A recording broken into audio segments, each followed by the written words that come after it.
Hi friends, welcome to my channel Vagdevi's art. ఈరోజు ఈ వీడియోలో మనము మహాశివరాత్రి రోజు తెలిసి కానీ తెలియకుండా కానీ ఉపవాసం జాగరణ చేస్తే ఎలాంటి ప్రయోజనాలు కలుగుతాయి, అదేవిధంగా మనలో పరివర్తన ఏ విధంగా కలుగుతుంది అనేది కథ ద్వారా తెలుసుకుందాం.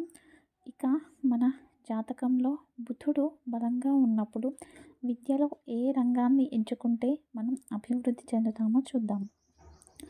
ముందుగా శివరాత్రి రోజు ఉపవాసం జాగరణ విశిష్టత తెలుసుకుందాం. ఇక వేటగాడు ఒక అడవిలో వేటకు వెళ్తూ ఉంటాడు. తన ఇంటి పోషణ కోసం ఇంట్లో తల్లి, తండ్రి, భార్య, బిడ్డలు వాళ్ళ కడుపు నింపడం కోసం వేటను వృత్తిగా చేసుకుంటాడు. ఒకరోజు వేటకు వెళ్ళినప్పుడు సాయంత్రం అయినా కూడా అతనికి వేట దొరకదు. ఇంటికి వెళ్ళాలంటే తనకి వెళ్ళాలనిపించదు. ఎందుకంటే తన తల్లిదండ్రులు, భార్య, బిడ్డలు ఆకలితో ఉన్న మొహాలను చూసి తట్టుకోవాలని చెప్పేసి అడవిలోనే ఉండిపోతాడు. ఇక సొరకాయ బుర్రలో నీరు నింపుకొని ఒక అడవిలో మారేడు చెట్టు ఎక్కాడు. తెలియకుండానే మారేడు చెట్టు ఎక్కి ఉంటాడు. అటుగా వెళ్తున్న జింక అక్కడ వాటర్ ఉండడం చూసి ఆ నీటి దగ్గరికి వస్తుంది.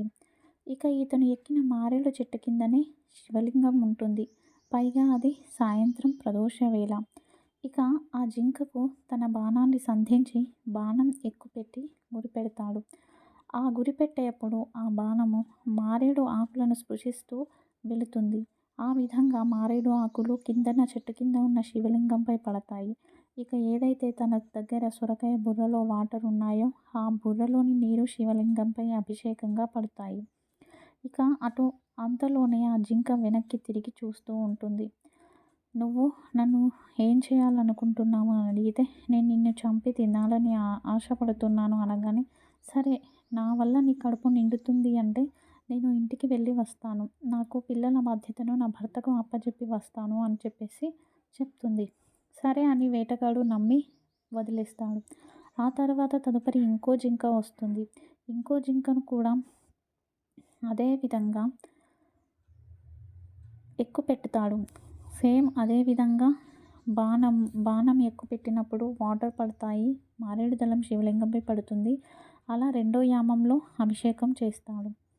ఇక ఆ జింక కూడా నాకు ఇంట్లో పిల్లలు ఉన్నారు, నా భర్తకు అప్పచెప్పి వస్తానని వెళ్తుంది.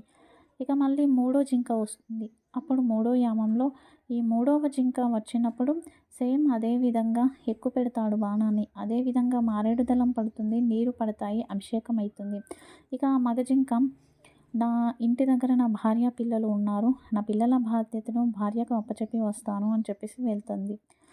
ఇక ఈ జింకలన్నీ ఇంటికి వెళ్ళాక ఈ జింకలన్నీ ఒకే కుటుంబానికి చెందినవి. ఒక భర్త, ఇద్దరు భార్యలు, పిల్లలు. ఇక నేను వెళ్తా ముందు అంటే నేను వెళ్తా అనుకుని ఉంటాయి. ఇక సరే అని చెప్పేసి మనం ముగ్గురం కలిసి వెళ్దాం, ఆ వేటగాడు ఎవరిని సంహరిస్తే తను చచ్చిపోతారు అని చెప్పేసి భర్త, ఇద్దరు భార్యలు వెళ్తారు.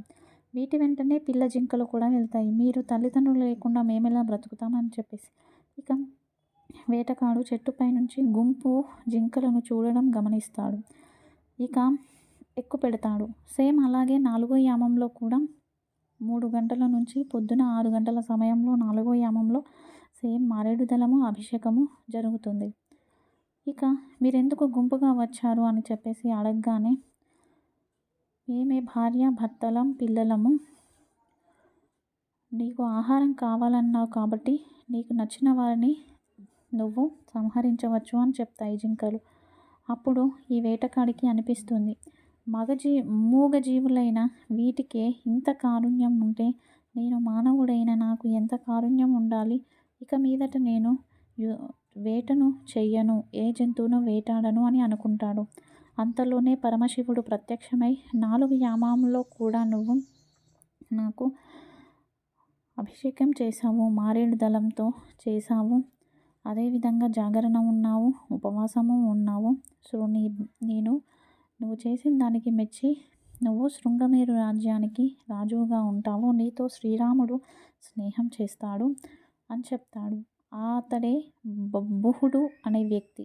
ఆ బుధుడే రాముడిని సముద్రాన్ని దాటించడానికి సాయపడతాడు. ఇక ఏవైతే జింకలు ఉన్నాయో ఆ జింకలకు కైలాసంలో మోక్ష ప్రాప్తిని ప్రసాదిస్తాడు పరమశివుడు. చూస్తున్నారు కదండి. మహాశివరాత్రి రోజు తెలిసి కానీ తెలియక కానీ మనం ఉపవాసం జాగరణ చేస్తే ఇహం నుంచి పరానికి ప్రయాణం మొదలు పెడతాము. మోక్ష ప్రాప్తి మనకు లభిస్తుంది. దీనికి సంబంధించిన కథ శివసంహి పురాణంలోని కోట రుద్ర సంహిత బుక్లో ఉంటుంది అండి.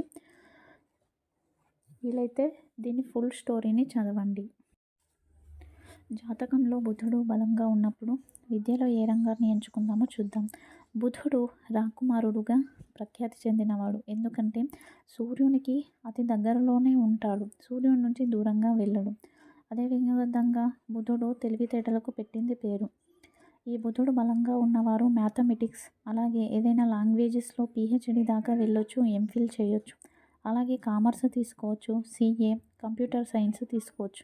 ఐటీ ఫీల్డ్లో కూడా బుధుడుతో పాటు శని బలంగా ఉంటే ఐటీ ఫీల్డ్లో రాణిస్తారు. సాఫ్ట్వేర్లో కూడా ఏ ఫీల్డ్లో అయినా కూడా రాణిస్తారు. అదేవిధంగా ఇన్ఫర్మేషన్ సైన్స్ని కూడా తీసుకోవచ్చు, లా చదువుకోవచ్చు, జువాలజీ కూడా ఈ రంగాన్ని ఎంచుకున్నా కూడా ఈ బుధుడు బలంగా ఉన్నవారు అభివృద్ధి చెందుతారు.